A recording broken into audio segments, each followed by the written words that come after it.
गांव में राजू नाम का एक लड़का रहता था। वो काफी होशियार था, लेकिन स्वार्थी और झूठ बोलने में माहिर था।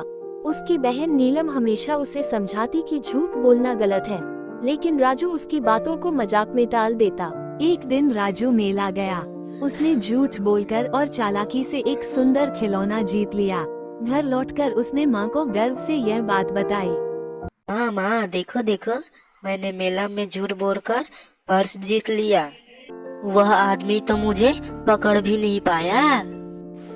उसकी माँ ने कहा, बेटा, झूठ से मिली खुशी ज्यादा दिन नहीं टिकती। सच्चाई में ही असली ताकत है। फिर उसके बाद राजू की बहन नीलम आई और राजू से कहा, भैया, तुम्हें सच्चाई की ताकत कभी समझ नहीं आएगी। राजू ने गुस्से में जवाब दिया, सच्चाई की ताकत ये सिर्फ किताबों में अच्छा लगता है।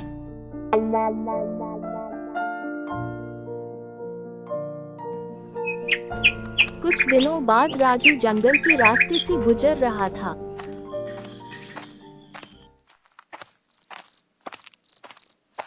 उसने शॉर्टकट लेने की कोशिश की, लेकिन रास्ता भटक गया। वह डर और घबराहट से भर गया। चारों ओर अंधेरा और सन्नाटा था। तभी एक रहस्यमय संत बाबा उसके सामने प्रकट हुए। संत बाबा ने पूछा, क्या हुआ बेटा, इतना परेशान क्यों हो? राजू ने जवाब दिया,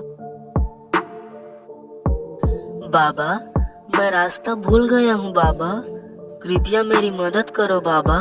बाबा मुस्कुराए और बोले, मैं तुम्हारी मदद तो कर सकता हूँ, पर पहले ये बताओ, क्या तुम सच्चे हो? राजू ने झूठ बोलते हुए कहा, हाँ बाबा, मैं हमेशा सच बोलता हूँ। संत बाबा ने मंत्र पढ़ा। ओम यम यम यम यम यम यम यम रि रि रि रि रि। अचानक राजू को अजीब आवाजें सुनाई देने लगी। हर तरफ भूतिया छायाएं दिखने लगी। डर से राजू रोने लगा।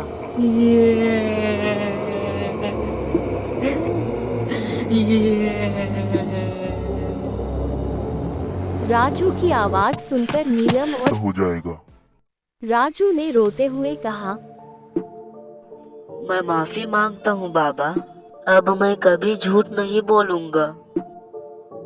संत बाबा ने आशीर्वाद दिया और राजू को जंगल से बाहर का रास्ता दिखा दिया।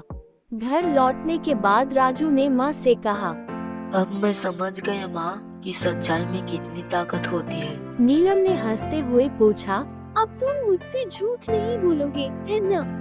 राजू ने मुस्कुराकर कहा, कभी नहीं। उस दिन के बाद राजू ने हमेशा सच बोलने और ईमानदारी से जीवन जीने का संकल्प लिया। फंटू